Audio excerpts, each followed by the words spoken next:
Bonjour, c'est Sylvie de Nouvelles Perspectives. Nous sommes aujourd'hui le lundi 15 septembre 2014. Je suis ravie de vous retrouver dans cette nouvelle capsule vidéo.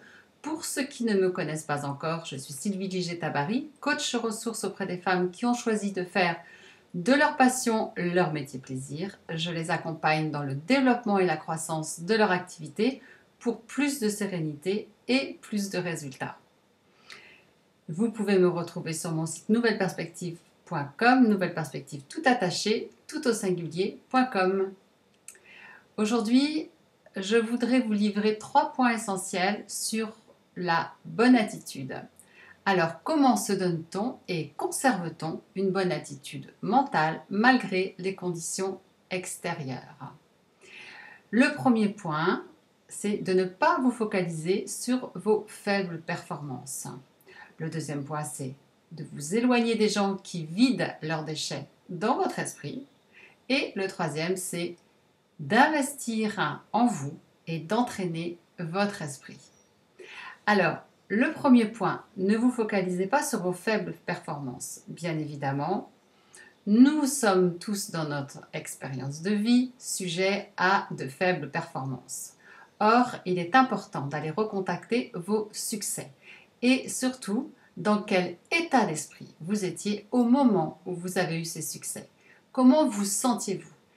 Quelle attitude mentale vous aviez? Quelle certitude intérieure vous aviez au moment d'aller vers ce succès?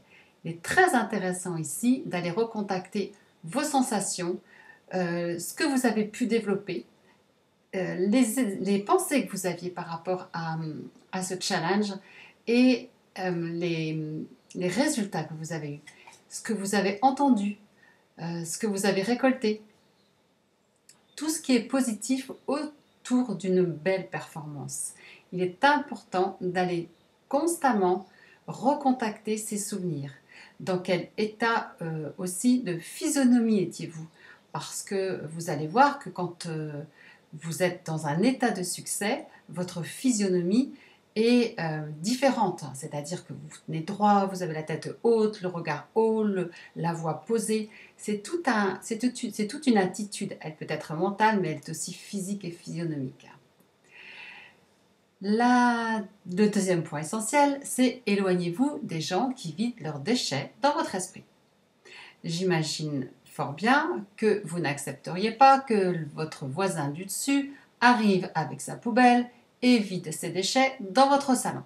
Eh bien, avec les personnes qui vous entourent, c'est la même chose.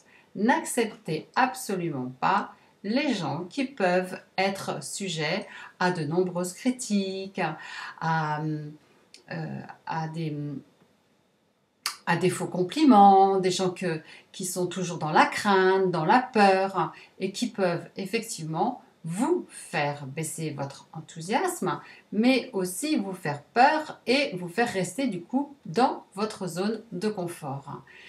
Les gens toxiques sont des personnes qui effectivement ont la critique très très facile. C'est d'ailleurs un de leurs sports favoris.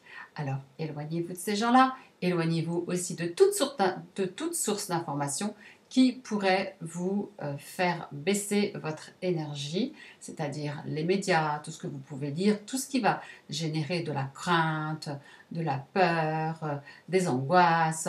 Voilà, tout ce qui n'est pas porteur pour votre énergie créatrice et donc pour votre attitude mentale.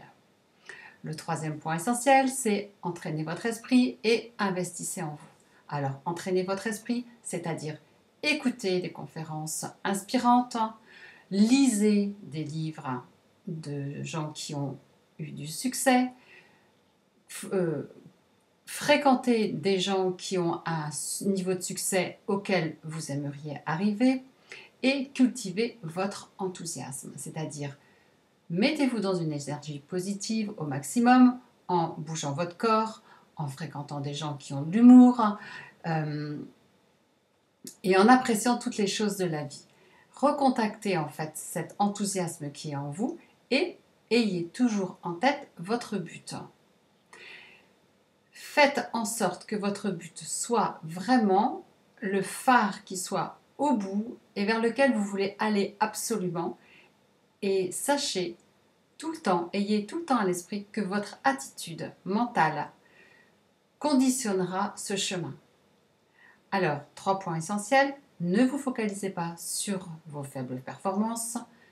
Éloignez-vous des gens qui peuvent vider leurs déchets dans votre esprit et entraînez votre esprit. Investissez en vous.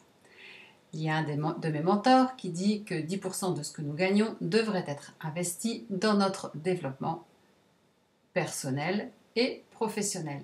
Alors même si vous n'avez pas envie de dépenser 10% de vos revenus dans votre développement personnel, il y a un tas d'informations qui circulent sur Internet, il y a des bibliothèques gratuites, vous pouvez largement investir dans votre développement.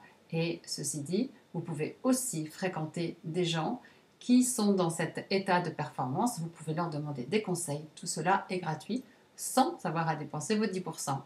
Alors, je vous souhaite d'avoir la bonne attitude pour aller vers votre but. À très bientôt dans une autre capsule vidéo.